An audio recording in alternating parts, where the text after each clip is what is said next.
Save किया था ना? मैं सिर्फ इसलिए गया था क्योंकि उसने मुझे कॉल किया, that's it. But listen तो. Save it for someone else.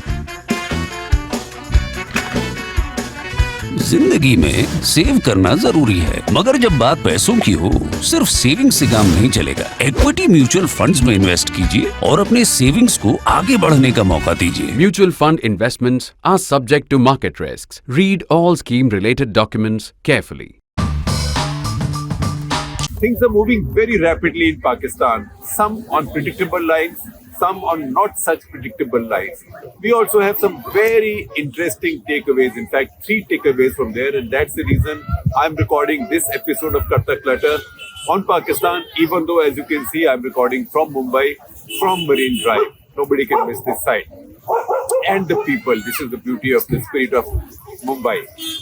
There are so many people, they go about their business and they don't interrupt you. They don't come and pose for selfies, etc., etc. They know what it is to respect somebody who's doing something on camera. This is the capital of showbiz in India, not for no reason.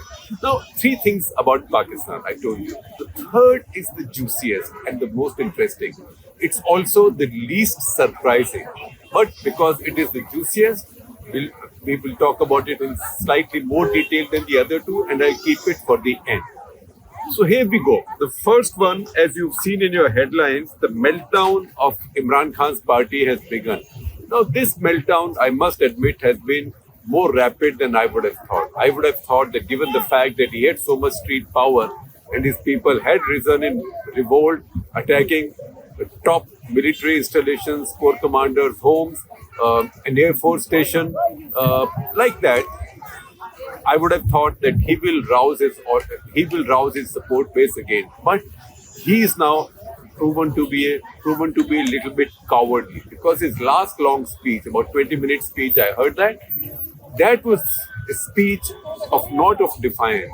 That was a speech addressed to the army, saying, look, how can you even imagine that I can mean any harm to you? I am your supporter. I've been defending you across the world. I was a global citizen. Even though I was not in politics, I was defending the army. So on and so forth. So he's since then been writing apology letters in his speeches to the army, saying, when did I mean any harm to you? And saying that you catch anybody who attacked your installations because you now have facial recognition, etc. You catch them, my people will never do it. The fact is, thousands of people have been arrested. Many of these are people from his parties. Many of these are members of provincial assembly, members of national assembly, that is Pakistan's equivalent of MPs and MLAs. Many of them, after a few days in the custody of the army, have said, look, I am taking retirement from politics. These include somebody we've known for a very long time, those of us on Pakistan beat, and also on the think tank beat, track 2 beat, Shireen Bazari, for example. She was a minister in Imran's government. Shireen Bazari is also a well-known scholar. All right, she can be quite vicious when it comes to India, but people are entitled to their views, and we Indians can respond to their views as we wish. But that apart, she is an intellectual, she's a politician, she's not keeping very good health, but she was arrested and looked like, even when she was released on court orders, she was re-arrested. So she said she's retiring from politics, as are many others. Now, I'm not running through their names because one, it'll take too long, and second, in India, we are not even familiar with many of these names. Now, this is a kind of a meltdown with 30 odd already gone. Most of them MPAs, MLAs or MPs. Now, that tells you that Imran Khan's party is breaking up, that his party leadership is not showing the guts. They are not showing it that they have it in their gut to fight the army. It was one thing to talk about it the first day, get the mobs out, but once that is over, this excitement is over, they are not willing to do it. That's why a lot of them are leaving. They have no stomach for jail. And it tells us 2 things about Pakistani politics. One, that at the larger level, why mobs may get angry, they say, ye jo dehshatgardi hai, iske piche vardi hai. But at a larger level, the sympathy for the army remains intact. Imran Khan's counter would have been the real threat to Pakistan army is that a lot of the rank and file in the Pakistani army, young officers, many of the other Islamists, and there's a lot of them now. They themselves may not be, in fact, looks like are not in agreement with the current Pakistani army leadership on what they are doing. But is Imran Khan willing to rouse them? Because if he were to rouse them, he has to first hit the streets himself and his people, create ruckus on the streets, make a nuisance of themselves, and when the army has to take action, then the views of the rank and file or the emotions or sentiments of the rank and file will be tested. That obviously he has decided not to do, and that's where I'd say he's chickened out. After initially saying my fight is with the army chief, my fight is with such and such in ISPR, such and such in ISI, number 2 in ISI, the DDG, internal politics, or DDG counterintelligence and ISI, who he said is trying to assassinate him thrice, he has now pulled away. He's now appealing to the army, and because he has done that, his troops have also lost morale or at least losing their morale. The second interesting thing in Pakistan, the army has said that those who attacked its installations, they will be tried, or some of them will be tried under the Army Act. Now, the Army Act, as in India also has an Army Act. Every country has an Army Act. Army Act usually or almost always applies only to soldiers, only to those who are in the army. Army Act in India does not apply to most of us, does not apply to me, does not apply to most of you unless you are a soldier in the army. In Pakistan, they are now saying that they will try these civilian protesters who they think have done damage to them or their installations under the Army Act. Now, if you look at the Army Act in Pakistan, the iteration of the Army Act, actually the Army Act does not give you any provision whereby you can try a Pakistani civilian under the Army Act. The only time it allows you to try a civilian under the Army Act, a non-army person, is one, if the civilian Pakistani is seducing. Now, that's a letter that the Pakistani lawmakers have decided to use, so I'll say it with a straight face. If they are seducing or attempting to seduce any person subject to this act, that means any soldier subject to the Army Act, if somebody is trying to talk or bribe or enlist or subvert anybody who's currently covered by the Army Act into betraying Pakistan or their allegiance to the government or their allegiance to duty, then that person, even if the person is a civilian, can be tried under the Army Act. There is another provision where a civilian can be tried under the Army Act for crimes in relation to Army, Navy, Air Force installations, etc. It's a very convoluted formulation, so I'm not reading it out to you. I would say some of the writing of Pakistani laws sometimes I find very confusing, and I think some of those who write these laws in the Pakistani bureaucracy, including the military bureaucracy, have to go to law school afresh and learn the basic craft of writing a law. But this says that civilians can be tried for offences to do with defence installations insofar as these are covered under the Official Secrets Act of 1952. Now, anybody leading a mob or any member of a mob going into a court commander's house, burning some furniture, is not violating the Official Secrets Act. But it is the fear now of being tried under the Army Act in army courts, in military courts, that has put the fear of the Almighty in Pakistan's case. I'm not using Almighty with a capital A, that is only one Almighty. But Almighty in Pakistan's case is the army. Almighty power in Pakistan's politics, in the minds of Imran Khan supporters as well, including his key political leaders of his party. Now, this is the second one. What is the third element, which I said is the juiciest? The third element is, remember, I also said it is the juiciest, but it is the least surprising. So a story has now emerged, and this is the case that's going on in Lahore High Court because it's been challenged by some people, and 29th of May is the next date of hearing of this case. Pakistani army has demanded, you can choose the expression you want. Pakistani army has demanded from Pakistan's Punjab government to give it land. Now we all know Pakistan's army loves land, particularly land as in apni land, right? How much land have they asked for? They've asked for 1 million acres. 1 billion acres, you can convert it into hectares. 1 billion acres is a lot of land. Now, if you look at all the land under cultivation in Haryana, for example, right, it would be about 10 billion acres of land. So it's about 1/10 of all the land under cultivation in Haryana. Why does the army want it? The army says we want this land for corporate farming because Pakistan has food shortage, Pakistan has energy shortage. Somebody has to do something about it. So give us the land. We'll set up joint ventures in the corporate sector with Punjab government, etc., etc. And then we'll do business. We'll make money on this land. Of all that is earned from this agriculture on this land, 20% will go towards further agricultural research. Rest of the profit will be divided 50-50 between the Punjab government of Pakistan, the state government, and the army. Can you imagine? Can you imagine the army in any democracy going to a lawfully established government and saying, "Hey, तुम मुझे जमीन दो, मैं तुम्हें profit दूंगा 50%," right? And in this case, it's 1 million acres. And then they've said that while you finish the formalities of giving us 1 million acres, give us 45,000 acres to begin with elsewhere, right, in Punjab, so we can run some pilot projects.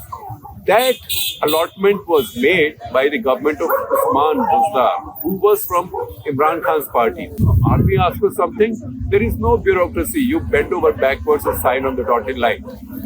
He made that allotment when he was caretaker chief minister. That's how Lahore High Court had stated, saying that your government did not have the power to do it because you are a caretaker government. Now it's come up before the new government. That was a 45,000 acre land allocation.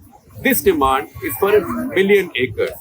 This demand is also in a very interesting area. This is in a desert area with hardly any fertility, very barren area.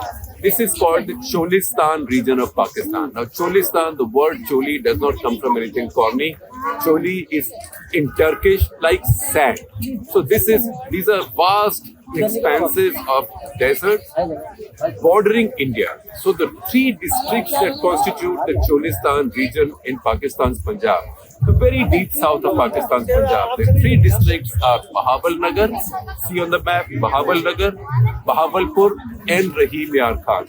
All 3 of these border India. In military terms, is what is described by the Indian Armed Forces as the southern sector of India-Pakistan borders. And that is where exercise brass tacks, etc. were held, because these are vast open desert spaces. So this is the ideal tank country. Very little grows in this area on either side. On the Pakistani side, even less so, because that area becomes even drier. Now, Pakistani army wants 1 million acres of land there. Now, Cholistan generally can be divided into 2. Greater Cholistan, which is about 13,600 square kilometers, and Lesser Cholistan, which is about 12,370 square kilometers. Greater Cholistan is drier, has sand dunes that go up to 100 meters.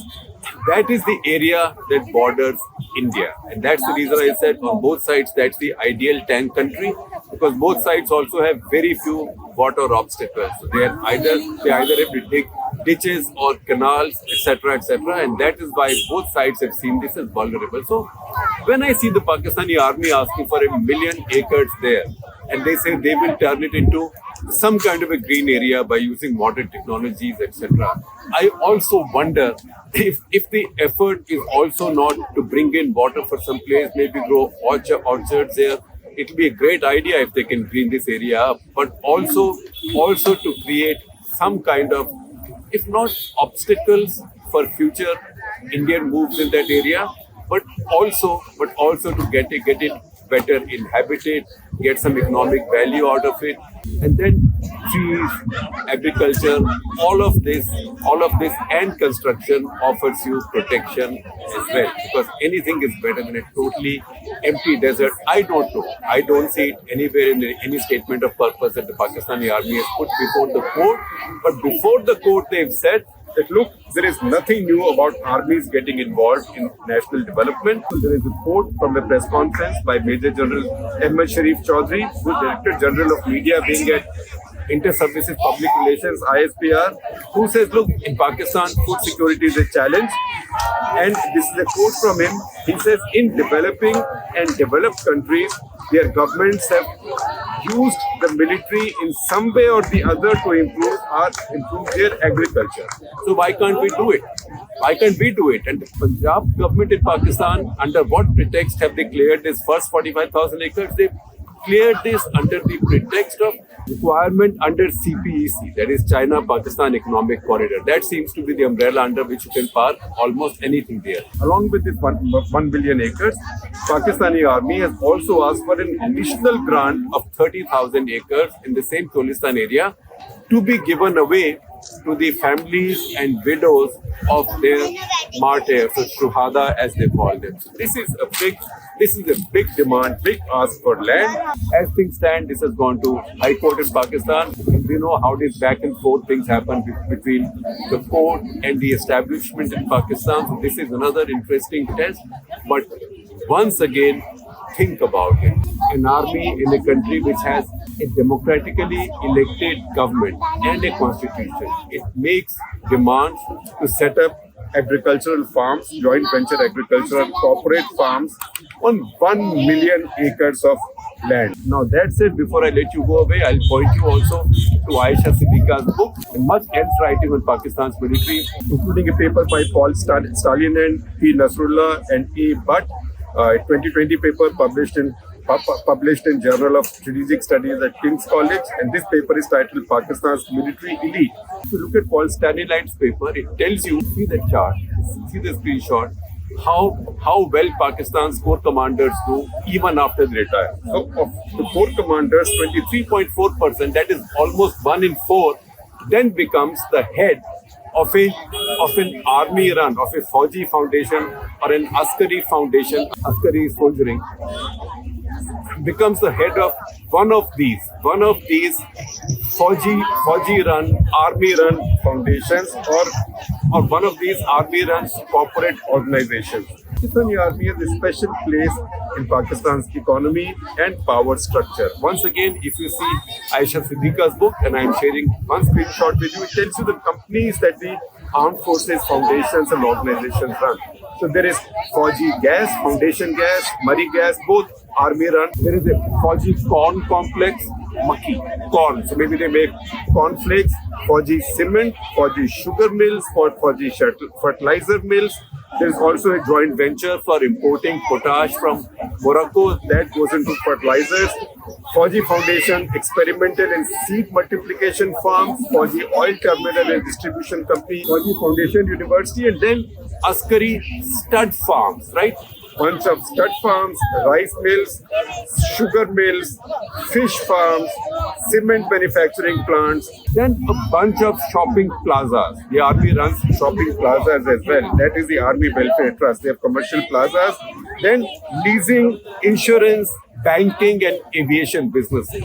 This is where the Air Force with its foundation, Shaheen Foundation, also gets in. So when you look at all that, you should not be surprised that Pakistani army is making a demand for land in Pakistani Punjab. Little bit of surprise that the demand is for 1 million acres of land. 1 million acres of land. That's the reason I said this is a juicy story, that we are an army, but we can also do agriculture. Jai Jawan, Jai Kisan. That's another spin on Jai Jawan, Jai Kisan. Right? We'll do your farming as well. But the fact that they have the cheek to ask for it is not a surprise.